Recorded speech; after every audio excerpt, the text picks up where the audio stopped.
Hello, everybody, and welcome back. Today, I'm going to talk about skin tone, and I'm going to try to do a better job of talking about different techniques. As you can see, I drew 4 faces, and 3 of the faces I colored something in, and then 1 I did not. Whether your skin is light or it's dark, and we go through the skin tone sets, and we can get pretty dark skin tones. And yes, you can even add a little value with actual black color pencil. Of course, you got to be careful, and you'll see when I do the gray, you would, in the next video, you would do the exact same thing if you're doing a really dark skin tone. So watch that video. This will be the longest one of the 4 that I'm doing, but let's just talk about laying a base color. We talked about how, whether it's burnishing or blending, how we can do that. Some people, when they do lighter skin color, they like to do a dark value, and I could even make that darker in some of the, push a little hard so there'll be more blending going on. Sometimes they like to do color.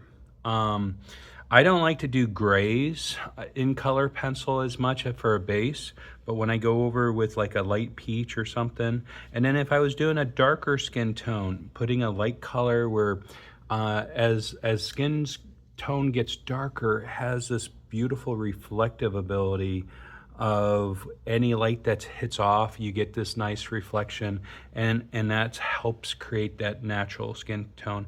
And then we, instead of laying a base color, we go in on top, and I will show that. So I'm just going to do the one and talk about it. I'm going to put it in time lapse where I do all the faces, and then I'll come back at the end to talk about it. So I'm going to do a light skin tone. I'm going to start with light peach and not sand. And what I'm going to do is just kind of blend. You see, when it comes to skin tones and stuff, I really do a circular motion. And as you can see, as I take that darker color, I really kind of blend it in, okay? And I do circular motions. Don't worry about the pencil mouth. Normally I would have the pencil color a lot lighter than this, but I want you to be able to see the separation and the amount of blending I'm going to do. Now, this is where I will come in with sand, and it's always good to have like 3 colors when you're working with your skin tone. No matter how light or how dark it is, the 3 colors.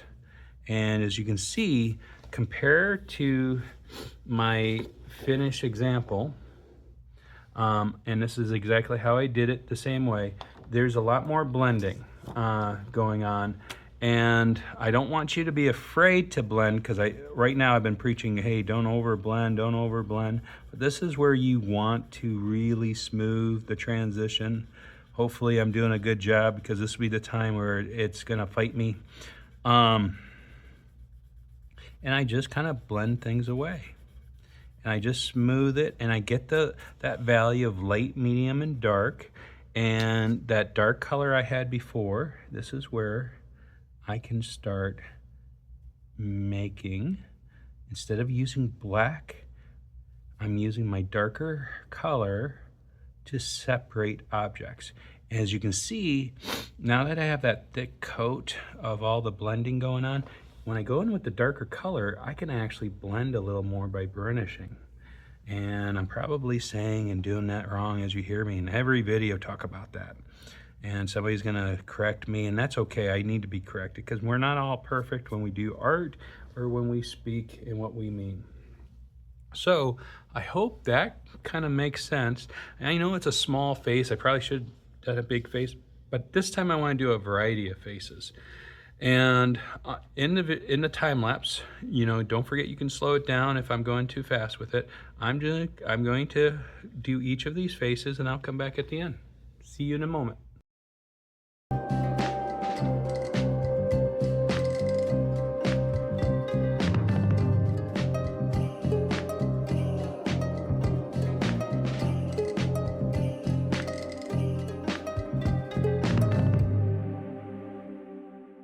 Well, apparently I've got to reshoot this final part again because I took a photo instead of doing a video. So basically here are my 4 skin tones. I probably got a little too much blue. So let me just kind of go over each. Okay, so this is the under value, which means I put a lot of my dark values underneath, and this is over. Now, myself, I prefer going over with darker values and lightly blending, and that way I could leave some darker tones. And undervalue, I feel like I have a little less control, but some people do amazing jobs with it, better than I can, and it gives different effects. As you can see, same way, just different, and you can see the 2 different tones that you get with that. Now, why would you put blue and pinks and greens sometimes under skin tone? Because it makes it more natural. Doesn't matter if your skin tone's dark, whether it's light, it's important to do that. And then no matter how dark you get with your skin tones, make sure you kind of lay the lighter colors down a little first and build up to create that darkness. And in the next video, I am going to show you how to even incorporate a little black where you can kind of shade and blend and even create darker shadows and darker skin tones. Because remember, a black is a gray. And then I had written, you are never alone, but don't forget to be kind and never forget you are loved.